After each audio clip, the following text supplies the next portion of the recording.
Bismillahirrahmanirrahim. Assalamualaikum warahmatullahi wabarakatuh. Alhamdulillahilladzi halal nikah wa harrama syirka wa nadaba ilaihi asyhadu an la ilaha illallah wa asyhadu anna Muhammadan abduhu wa rasuluh. Allahumma shalli wa sallim wa barik ala sayyidina Muhammadin wa syafi'ina maulana Muhammad wa ala alihi wa sahbihi wa man tabi'ahum bi ihsan ila yaumil. Qala ta'ala bi kitabil karim wa billahi minasyaitonir rajim. Bismillahirrahmanirrahim. Ar-rijal qawwamuna 'alan nisa' bima faddala ba'dahum 'ala ba'din wa bima anfaqu min amwalihim. Fas-salihatu qanitatun hafizatun lil ghaibi bima hafizallah. Rasulullah sallallahu alaihi wasallam khairun nas imra'atun idza nazarta ilaiha sarraka wa idza amarta ata'atka wa idza ghibta anha hafizaka fi maliha wa nafsiha. Wa qala aidan man nakaha lillah wa ankaha lillah faqad istahaqqa wilayatullah. Teman-teman yang kami hormati, Kepala KUA Kecamatan Babakan Madang beserta jajarannya, juga yang kami banggakan, seluruh calon pengantin baik laki-laki maupun perempuan yang alhamdulillah pada kesempatan ini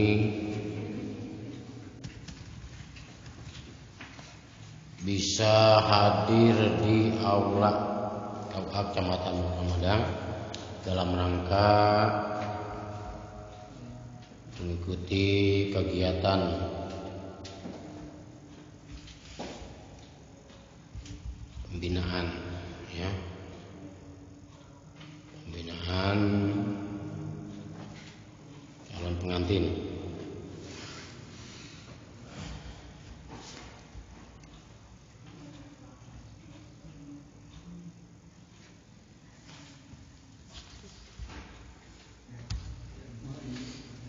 Di hari yang berbahagia ini, pertama-tama kita patut bersyukur kepada Allah atas segala karunia-Nya. Kita diberikan sehat, sehat semuanya.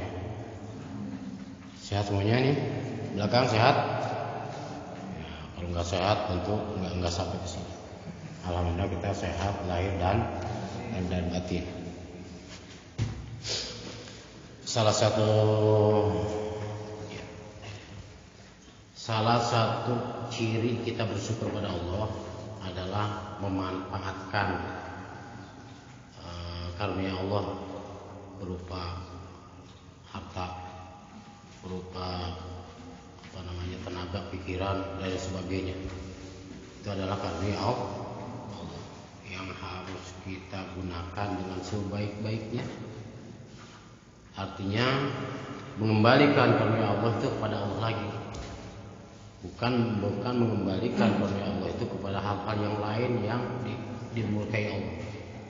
Termasuk datangnya ke sini adalah sebagai tanda syukurnya kita semua, ya, dibuktikan dengan kita gunakan tenaga kita, pikiran kita, waktu kita, ya, kita gunakan di jalan yang Allah ridho. Mudah-mudahan, ya, hadirnya ke sini Allah Subhanahu wa taala memberikan keridhaan kita dan niat, ya, niat dan tujuannya semoga diberikan kelancaran Allah. Itu ya sebagai tanda syukur kepada Allah. Kemudian langsung saja, waktu terbatas, ya. Nikah adalah sebagian daripada ibadah, setengah daripada ibadah. Ketika kita punya niat nikah, berarti kita niat mau ibadah. Dan niat itu bukan untuk setengah-setengah. Ya, niat nikah itu bukan untuk setengah-setengah atau bersifat terbatas. Ya, nikah itu tidak terbatas. Saya mau nikah dengan si Anu 3 bulan aja deh. Ya, ada nggak kayak gitu? Saya nikah dengan si Anu 4 tahun aja. Selanjutnya dengan yang lain. Ada yang kayak gitu? Nggak ada. Ya, nikah itu kita niatkan untuk selama-lamanya dan bukan untuk dijadikan permainan. Ya, bukan untuk dijadikan permainan. Nah, sebelum melanjutkan arti pernikahan dan kemudian berkeluarga, bagaimana menurut tatanan konsep menurut syariat agama. Nikah itu karena ibadah, ya. Karena nikah itu ibadah, maka konsepnya juga harus sesuai dengan aturan agama. Minimal fikihnya harus kita tahu. Ya, kata nikah itu dalam menurut istilah fikihnya ada lugah dan ada istilah. Menurut lugahnya adalah al-jam'u, berkumpul, disebut nikah. Kemudian menurut istilahnya, menurut syariat fikihnya, nikah itu adalah al-aqdul masyhur al-mustamil ala syurutul arkan. Ya, al-aqdul masyhur al-mustamil ala syurutul arkan. Satu akad yang meliputi di dalamnya syarat dan rukun. Ya, nikah itu adalah satu akad. Akad itu adalah suatu ikatan. Kemudian di dalamnya meliputi syarat dan rukun. Pertama tadi akad. Akad secara umum mulai dari melamar, ya, dari pihak laki-laki melamar ke pihak perempuan, itu sudah mulai namanya akad. Akad secara umumnya. Akad dari pihak laki-laki datang ke pihak perempuan, janjian bahwa saya akan melamar. Kemudian terjadilah suatu ikatan lama dan lamaran. Dan lamaran itu sendiri sudah terjadi pada laki-laki, dari pihak laki-laki ke pihak perempuan, dan itu tidak boleh diganggu juga. Tidak boleh pihak perempuan seenaknya menerima lamaran orang lain. Haram hukumnya, dosa besar. Pihak laki-laki udah melamar sekian ratus juta di kan hadiah gitu ya. Kemudian keperluan lagi nyari dapat lagi, lamar lagi, urusan lagi diterima, maka itu haram, nggak boleh. Ya. Layak untuk pada akhihi apa ya, tidak boleh pihak perempuan menerima khitbah dari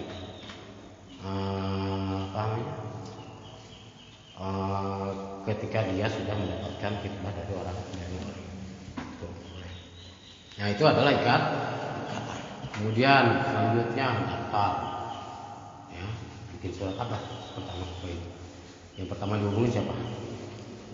RTR, RW atau amil, ya, amil, minta surat NA ke desa, ya, desa, daftar ke KU. Itu pun sudah menjadi kata KTP, KK, ijazah, apalagi, ya, rekening. Ya, tuh, semuanya data-data pribadi kita dikeluarkan fotokopi. Nah, itu adalah suatu ikatan supaya data kita itu betul-betul orang yang jelas. Orang kita itu orang yang betul-betul punya kejelasan identitas, sehingga ketika ada masalah gampang nyari, gampang nangkepnya. Tuh, ya. Itu ikatan. Kemudian selanjutnya adalah melaksanakan akad pernikahan. Nah, itulah hari-hari yang berbahagia, hari-hari yang itu. Nah, perlu diketahui, ya, apa itu nikah tadi. Satu akad, kemudian yang harus diketahui lagi ikatan tadi, kemudian al-mustamil ala syurutul arkan. Nikah itu terdiri dari syarat dan rukun. Karena nikah itu adalah ibadah, maka harus ada yang namanya syarat dan rukun. Satu, syarat bagi yang menikah.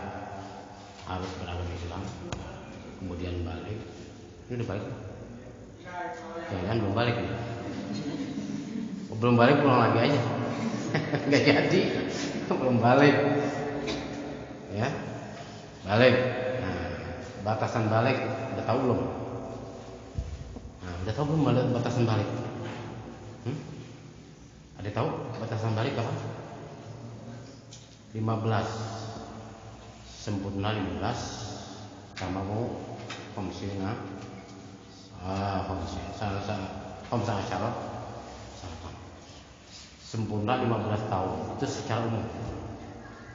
Nah, sedangkan orang itu beda-beda, ya. Orang itu beda-beda batas dia sudah dewasa atau belum ya.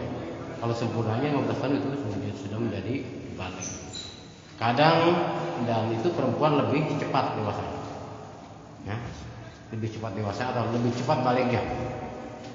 Yaitu dengan ciri-ciri apa balik itu? Perempuan ciri baliknya apa? Hah? Datang haid atau menstruasi. Menstruasi bagi perempuan itu paling cepat berapa tahun? Jangan jauh tadi laki-laki ya, ngalamin banget. Ya, yang pengalaman ini yang mengalami, yang paling cepat yang atau mungkin tahu dari perempuan yang lain berapa tahun paling cepat? Paling cepat itu 8 tahun, 9 tahun itu. Nah, ketika wanita itu berusia misalkan 8 tahun sudah mengalami menstruasi, maka dia sudah jatuh menjadi orang yang balik. Nah, orang balik itu adalah orang yang mukallaf. Nah, perlu tahu nih sekalian, hari ini adalah ya mungkin baru tahu. Selanjutnya ketika sudah tahu nanti sampai kepada anak kita, dan kita pun bisa tahu kapan anak kita harus kita tekankan melaksanakan sholat, kita tekankan melaksanakan kewajiban Allah. Nah, dengan tahunya batas balik, maka kita sebagai orang tua nanti akan tahu kapan batas kita menekankan kepada anak untuk melaksanakan satu kewajiban Allah, sholatnya, puasanya. Ketika sudah balik, sudah mengalami menstruasi bagi perempuan, maka kita wajib orang tua menekankan kepada anak melaksanakan kewajiban Allah. Itu 8 tahun minimal, paling sedikit ya, paling ya, minimal bagi perempuan. Nah, bagi perempuan itu 8 tahun ketika dia sudah mengalami menstruasi, maka wajib bagi orang tuanya untuk menekankan kewajiban Allah. Kemudian kewajiban yang balik ya tadi, selain tadi bisa menikah yang balik ya. Bagian balik kewajibannya adalah ketika dia belum mengerti, kita sebagai orang tua nanti berikan pengertian. Di antaranya adalah tadi melaksanakan kewajiban Allah, sholat, puasa, zakat, haji, terus bagi yang kewajiban Allah ya, itu harus dilaksanakan. Kemudian kewajibannya diantaranya menutup aurat bagi orang tua ya, bagi orang tuanya, bagi orang tua nanti kita jadi orang tua berikan pemahaman kepada anak kita itu ya, itu bagi yang balik. Bukan nanti bayangan, bukan nanti saja, tapi sekarang ya, sekarang pun ketika ini perempuan sudah lewat dari balik dan bahkan menikah, atau wajib hukumnya menjaga misalkan ya, jilbabnya hanya ke KUA doang, kalau jilbabnya hanya ke pengajian doang, jangan kayak gitu. Karena karena mau menikah, karena mau sudah konsentrasi menuju keluarga, maka kita tetapkan ya, untuk menjalani hukum-hukum Allah. Tuh. Nah, kemudian laki-laki, entar, masih perempuan. Balik menutup aurat itu bagi perempuan batasannya dari mana? Dari ujung rambut sampai ujung kaki, kecuali muka, dan telapak tangan. Itu kewajiban. Paham ya? Ya, ketika nanti mudah-mudahan bisa diamalkan seterusnya. Ya, bisa diamalkan baik untuk ya kalian saat ini ataupun nanti untuk keturunan anak kita. Ketika kita berusaha untuk melakukan satu amal soleh, melakukan satu kewajiban Allah, meninggalkan sesuatu yang dilarang Allah, insya Allah ketika kita menginginkan anak yang soleh akan mengikuti kita. Tapi kalau kita banyak melanggar aturan Allah, ya jangan diharapkan anak kita pun bisa ikut apa yang kita harapkan. Harapan kita baik ke depan, punya anak ini, itu semuanya tergantung daripada orang. Kalau orang tuanya asal doang, misalkan mawe anak orang itu nggak batur, misalkan dididiknya aku batur, saya mau tetap kiawe, gajul misalkan. Ya. Meskipun kita nggak bisa agama, nggak paham dalam agama, minimal kita mendoakan dan mendukung anak untuk menjadi anak yang soleh, solehah, bisa berguna bagi agama, bangsa dan didukung oleh kita. Itu perempuan yang beratnya. Kemudian bagi laki-laki, ya, laki-laki batasan baliknya adalah ketika dia sudah mengambil mimpi jima atau keluar sperma, mimpi basah. Itu bagi laki-laki, maka disitulah batasan dia melakukan sesuatu yang wajib hukumnya melaksanakan. Ketika ditinggalkan, maka menjadi dosa. Sholat ditinggalkan dosa karena dia sudah jatuh akil balik. Itu syaratnya. Islam balik merdeka, merdeka bukan budak, itu syarat. Nah selanjutnya rukun nikah. Rukun nikah satu, udah ada yang tahu? Udah ada yang tahu rukun nikah? Satu, harus ada mempelai laki-laki. Yang kedua, harus ada mempelai perempuan. Yang ketiga, harus ada penghulu. Wali dulu aku. Enggak pakai wali sih. Ya, ulangi. Satu, harus ada mempelai laki. Yang kedua, harus ada mempelai. Yang ketiga harus ada dua orang saksi. Yang kelimanya ijab qabul. Coba saya ulangi nih. Satu, harus ada calon mempelai laki-laki. Kedua, yang ketiga wali. Yang keempat dua orang saksi. Yang kelima ijab qabul. Ijab qabul itu artinya di akad itu pelaksanaan keseluruhan akad namanya. Ijab qabul artinya serah terima dari ijab qabul itu serah terima dari wali perempuan kepada mempelai laki-laki. Saya nikahkan kamu, saya kawinkan dan nikahkan kamu. Ya, saya nikahkan dan saya kawinkan kamu dengan anak saya bernama Fatimah binti Fulan dengan mas kawin 3 kilo. Nah, dibayar tunai. Ya, saya terima nikahnya Fatimah bin Anu sama sekian, dibayar tunai. Itu namanya ijab qabul. Udah punya konsepnya belum? Udah punya konsepnya belum? Belum ya? Tulis namanya yang lengkap, bin nama perempuannya, kemudian nama bin siapa, nama mas kawinnya berapa, saksikan. Kemudian bahasa itu bicara itu jangan ragu lancar. Apa ini sekarang? Berapa bulan lagi? 3 hari lagi. 3 hari lagi ya, 3 hari masih ada waktu nih, ya, supaya nggak grogi. Bismillah ya. Bismillah. Kemudian kembali lagi tadi. Ada syarat, ada rukun. Tadi syaratnya tadi. Syaratnya harus dalam keadaan Islam tadi. Islam balik ke akal, kembali ke syarat.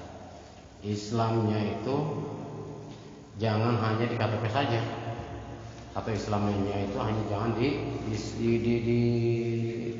identitas saja, tapi harus betul-betul dia dalam keadaan beragama Islam, tidak mensyukurkan, tidak syirik, tidak murtad. Artinya begini, Islam dan bukan Islam itu orang itu nggak kelihatan secara fisik. Secara fisik orang itu Islam dan bukan Islam itu tidak kelihatan.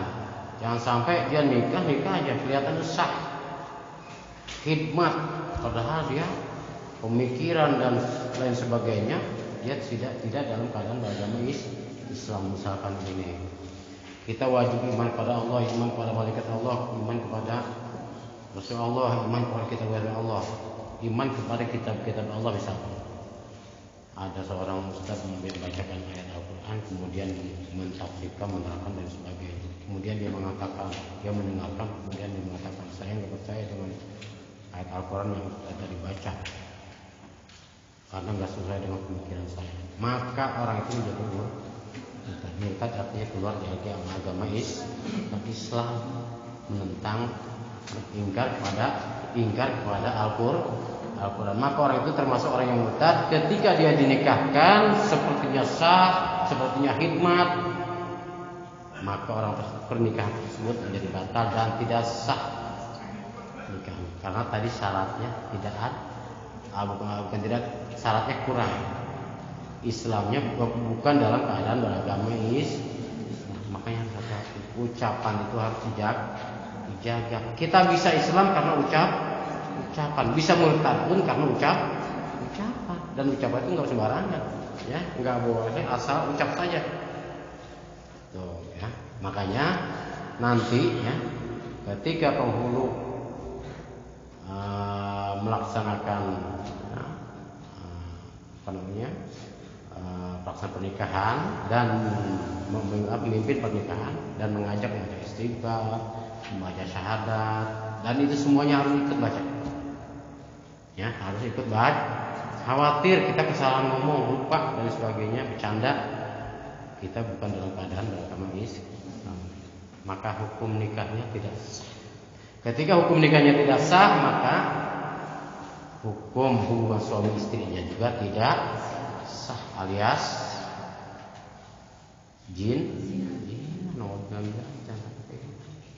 upayakan, ya, karena nikah itu ibadah dan dilakukan selama-lamanya, bukan untuk sementara, maka harus betul-betul dalam keadaan sah menurut syariat agama. Terus kemudian, ya, sholatnya yang bolong-bolong sekarang mulai disempurnakan, sholatnya 5 waktu sebelum nanti kita punya anak. Ya, sebelum nanti kita punya anak, bagaimana kita mengajarkan anak kita ketika sementara kita masih sholatnya belum bacaannya belum bisa, baca Al-Quran belum bisa, masih ada waktu kesempatan kita untuk memperbaiki diri kita, kekurangan kita. Baca Fatihahnya masih belum lancar, ya, baca lancarin sekarang, ya, cari guru-guru kita yang mengajar kita. Sekalian saya minta doanya, saya mau nikah dan saya juga minta ajarin lagi, ngaji lagi, ya, secara pribadi atau datang ke rumahnya, ajarin, minta ajarin lagi sholat, tata cara sholatnya dan sebagainya. Baik, ya, izin ke guru-guru kita yang dulu ngajarin gitu, ya, tuh, ya. Jadi yang mulai dari sekarang, karena memang kita nanti akan menjadi orang tua, otomatis apalagi laki-laki ini sebagai kepala rumah tangga dan yang paling bertanggung jawab adalah laki. Ya. Kemudian kembali lagi tadi ke rukun tadi, yang rukun yang 5. 1 ulangi lagi, mempelai laki-laki, kedua mempelai perempuan, yang ketiga wali, yang keempat 2 orang saksi, yang kelima kubur. Bagaimana dalam rukun ini tadi mempelai laki-laki, mempelai perempuan. Bagaimana kalau yang ada terjadi, misalkan pertama mempelai laki-laki, yang kedua mempelai laki-laki. Ya, ini zaman sekarang ini udah mulai banyak kayak begini-gini, kayak minta disahkan. Sedangkan di Islam tidak ada perkawinan antara laki-laki dengan laki-laki, nggak mungkin lah. Atau misalkan yang terjadi pertama mempelai perempuan, yang kedua mempelai perempuan, ya nggak ada dalam Islam pernikahan perempuan dengan perempuan. Dan itu memang sudah pernah terjadi pada zaman Nabi Lut, dan termasuk kepada perbuatan yang mungkar, perbuatan yang dimurkai Allah pada zaman Nabi Lut, ya.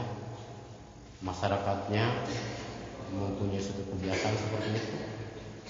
Bukan berarti Nabi Lut tidak memberikan peringatan bahwa perbuatan tersebut adalah perbuatan yang mungkar, melawan hukum Allah. Tapi mereka tidak mengindahkan, maka Allah memberikan azab kepada mereka dalam satu kampung itu, sehingga habis, ya, tertimbun debu pasir, habis semua manusia yang ada di situ. Nah, itulah azab Allah ketika banyak orang yang sudah ingkar kepada Allah, ingkar terhadap hukum Allah. Alhamdulillah, jangan sampai terjadi, ya, jauhi. Ya, diri kita nih baik laki-laki maupun perempuan tersentuh pergaulan yang mengarah ke situ. Ya, karena itu ya sangat sangat cepat sekali anak kita jaga ya pergaulannya. Nanti ya untuk saat ini jaga diri kita. Ya, jangan terlalu pengantin laki-laki maupun jaga pergaulan yang mengarah ke situ. Jaga. Alhamdulillah. Jangan sampai ya kita mengikuti masyarakat zaman Nabi ketika terjadi seperti itu dan merata, enggak, ya. Bukan tidak mungkin bisa terjadi lagi azab Allah. Dan itu sebetulnya bukan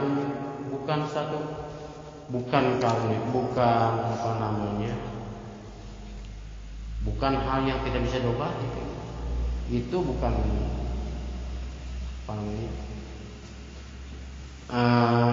itu hal yang harus diobati, bukan yang harus dipelihara.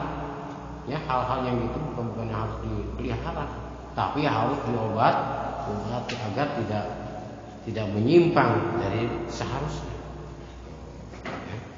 Ya, jaga, jangan sampai udah mah kita kena, jangan sampai anak kita keturunan kita kena. Jaga ya. Makanya ya mulai sekarang banyak sholat yang masih bolong-bolong dilengkapi. Ya, kemudian setelah lengkap sholat lima waktu disempurnakan lagi sholatnya dengan cara berjamaah di masjid atau musola. So, kalau masih malu-malu lengkapi aja lima waktunya di rumah nggak apa-apa. Ya, tapi ketika sudah lengkap lima waktunya di rumah, sempurnakan lagi sholatnya di masjid atau musola. Itu ya, ini bakal calon menjadi orang tua, ya, terutama bagi laki-laki yang paling bertanggung jawab. Ya, dalam Al-Quran al-rijal qawwamuna 'alan nisa bima qaddara ba'dhum 'ala ba'd. Laki-laki adalah sebagai pemimpin. Ya, laki-laki adalah sebagai pemimpin. Kemudian perempuan, ya, perempuan yang soleh itu adalah perempuan yang taat pada Allah dan Rasulnya. Kemudian dia memelihara dirinya ketika suami tidak ada. Di sini menyambung pada hadis berikutnya adalah sebaik-baiknya wanita adalah khairun nasi imra'atu idza nazarat ilaiha saraf. Sebaik-baiknya perempuan adalah perempuan yang apabila dipandang oleh suaminya dia menyenangkan. Ya, dalam keadaan bagaimanapun, dalam keadaan susah ataupun senang, perempuan itu hadir di depan suaminya selalu menyenangkan, enggak ngabawa duai. Ya, tong-tong itu kan ya, lagi ada duit mah nyengir lebar, senyum manis. Kalau lagi bokeh suaminya ngabalnya juga jika naon begitu. Perempuan harus tampil membahagiakan suami. Kenapa harus begitu? Ini didikan Rasulullah SAW kepada kita, ya, kepada wanita ya. Zanazor tasarrufa. Ketika dalam keadaan susah, wanita istri itu tetap memberikan kesenangan kepada suami. Apa hikmahnya? Suami pulang kerja ada masalah di tempat kerjaan, di tempat dagang, di tempat kerja yang lainnya. Pulang-pulang ya, lusuh. Pulang-pulang mumet pikirannya, datang ke rumah. Datang dihampiri oleh sang istrinya. Istri tetap memberikan satu ketenangan kepada suami. Kan kalau orang lagi kawin itu pikirannya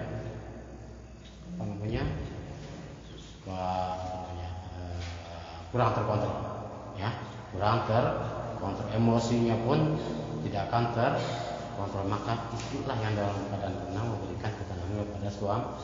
Pertama minimal senyuman dulu. Kalau datang,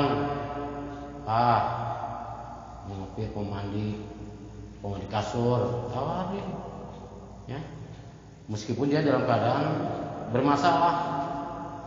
Nah, hikmahnya ketika istri memberikan ketenangan kepada suami, maka suami pun pikirannya akan menjadi tenang. Dengan ketenangan pikiran, maka insya Allah dari keduanya akan mendapatkan solusi. Itu hikmahnya. Masuk akal nggak? Akal kayak gitu. Luar biasa.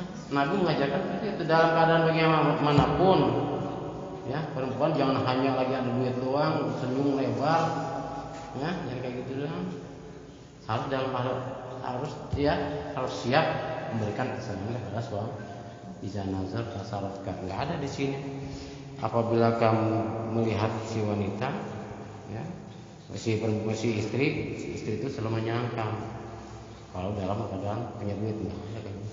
Ya, ini dalam keadaan bagaimanapun, dalam keadaan susah maupun dalam keadaan harus bisa nih, ya, calon istri ya, harus bisa nih kayak gitu nih. Ini konsep dari Rasulullah SAW yang harus diamalkan dengan sebaik-baiknya, ya.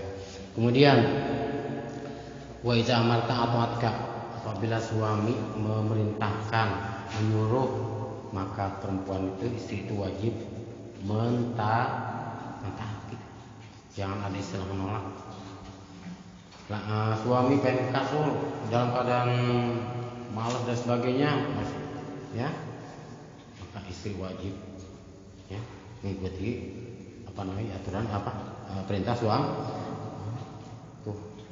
Kemudian wa iza ghibta anha hafizatka, apabila laki-laki sedang tidak ada keluar rumah, bahkan sehari, ada yang 2 hari, ada yang seminggu, ada yang sebulan, maka perempuan wajib memelihara dirinya, wajib memelihara kehormatan, wajib memelihara dan mendidik anak-anaknya. Itu amanat.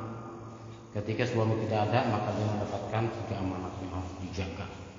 1, dirinya, kehormatannya, kemudian hartanya, yang ketiga anaknya. Itu amanat itu. Ketika ditinggalkan, diabaikan, dosa, ya, harus dijaga. Jangan aja mumpung suami nggak ada nih, keluar kota, lama nggak pulang, kaprak-kaprakan sama teman-teman, kalumni dan sebagainya, kayak gitu. Bagi perempuan sudah memiliki batasan, jangankan keluar rumah yang nggak perlu, yang hanya sekedar mengikuti teman, termasuk nengok orang tua juga. Ketika suami tidak mengizinkan, maka haram hukumnya, dosa besar. Suami nggak mengizinkan si istri itu keluar rumah nengokin orang tuanya sakit, maka dosa lain. Secara logika, secara kebiasaan kita, ketika anak nggak nengokin ibunya atau bapaknya, si perempuan, cara kebiasaan kita, ini perempuan apa ini kayak gitu kan gitu. Tapi ajaran Islam nggak begitu. Ajaran Islam, ajaran Rasulullah SAW nggak begitu. Ya, ketika dia tidak mendapatkan izin dari suaminya, maka termasuk nengokin orang tuanya yang sakit, baik bapaknya atau ibunya dari si istri, maka dosa. Gitu. kecuali ada izin buat HP dan sebagainya, beda lain lagi masalahnya. Nah itu bahkan ada satu kisah ya, seorang wanita yang solehah dikabarkan ibu bapaknya sakit ringan, kabarkan, oh mohon maaf ya, suami saya lagi nggak ada, saya nggak bisa nengokin orang tua, belum dapat izin. Nah, satu dah. Kemudian yang kedua dikabarkan lagi sakitnya semakin parah. Mohon maaf ya Allah, saya hanya bisa mendoa semoga orang tua saya bisa sehat lagi. Saya nggak bisa nengokin orang tua saya karena suami belum datang dan saya belum dapat izin. Kemudian yang ketiga dikabarkan lagi meninggal. Mohon maaf ya Allah, saya hanya bisa mohonkan ampun kepada Allah untuk orang tua saya, semoga orang tua saya ini diampuni segala dosa-dosa. Hanya doa saja, enggak bisa enggak menghadiri, enggak datang ke orang tua. Maka orang tersebut, si wanita tersebut, ketika berpegang teguh kepada amanat suami, dia tetap di rumah dan menjaga amanatnya, amanat terhadap dirinya, amanat anak-anaknya, amanat harta, menjaga hartanya. Maka wanita tersebut adalah termasuk wanita yang solehah, taat dan patuh kepada suami. Maka dengan asbab seperti itu, orang tuanya yang meninggal tadi mendapatkan ampunan dari Allah Subhanahu wa taala karena sebab dia punya anak yang soleh. Itu maksudnya. Bahkan sebaliknya tadi kalau dia nengokin tanpa izin suami, maka orang tuanya pun ikut dosa. Karena tidak memberikan pemahaman kepada anaknya untuk taat kepada suami. Gitu. Paham ya? Itulah istri. Itu diantaranya tugas-tugas seorang istri yang harus dijaga. Nah itu aja yang punya. Ada lagi? Dikit lagi ya. Apa ya? Itu aja dah. Cukup segitu. Semoga bisa diamalkan dan bisa disimak, direnungkan dan bisa diamalkan dengan sebaik-baiknya. Ulangi lagi, yang sholatnya masih bolong-bolong, lengkapi. Yang bolong-bolong ngacung coba. Hah? Hampir semua. Astagfirullahaladzim. Itu perlu dipodoin itu. Ya? Hah? Iya. Jangan sampai disengaja. Bahaya. Mulai sekarang rubah. Karena sudah niat menikah, berarti sudah harus lebih dewasa lagi, lebih memasuki ke alam keseriusan lagi, alam tidak lagi seperti tadi dikatakan remajanya itu sedikit ditinggal gaya remajanya. Apalagi berapa kali kita meninggalkan sholat selama usia balik, sekaligus kita mohon ampun dan bertobat kepada Allah. Nah, saya doakan semoga rencana pernikahannya diberikan kelancaran dan menjadi keluarga yang sakinah mawaddah warahmah.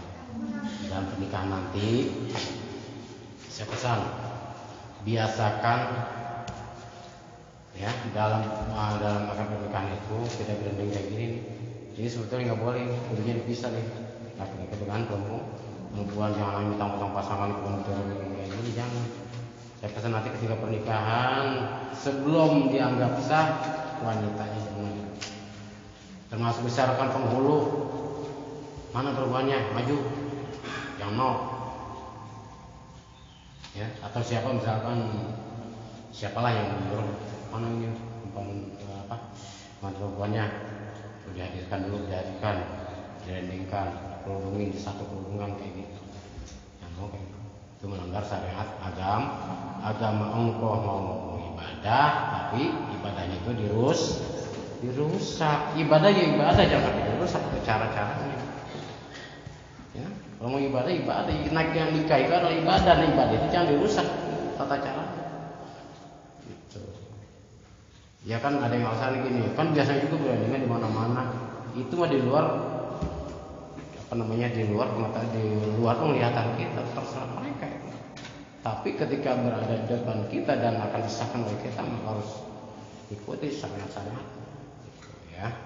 Nah, ini termasuk ini jangan nggak boleh kayak gitu. Bisa itu. Ya jangan tentang pasangannya mau ketukar ini mau kuliah bisa di babaknya juga bisa jadi sekarang sepasang begini ya. Terus selanjutnya nanti gitu ya dalam acara pernikahannya jangan perempuan mempelai pernikahannya jangan dulu dihadirkan sebelum dianggap sah. Itu dianggap sah berarti sudah sah sudah menjadi suami istri. Mau direndengin, mau ditumpukin terserah, udah kayak gitu mah. Nah, itu ya, paham ya? Itu jangan dibiarkan budaya-budaya seperti itu. Itu melanggar syariat agama. Terus saja. Mohon maaf. Dan Allah Assalamualaikum warahmatullahi wabarakatuh.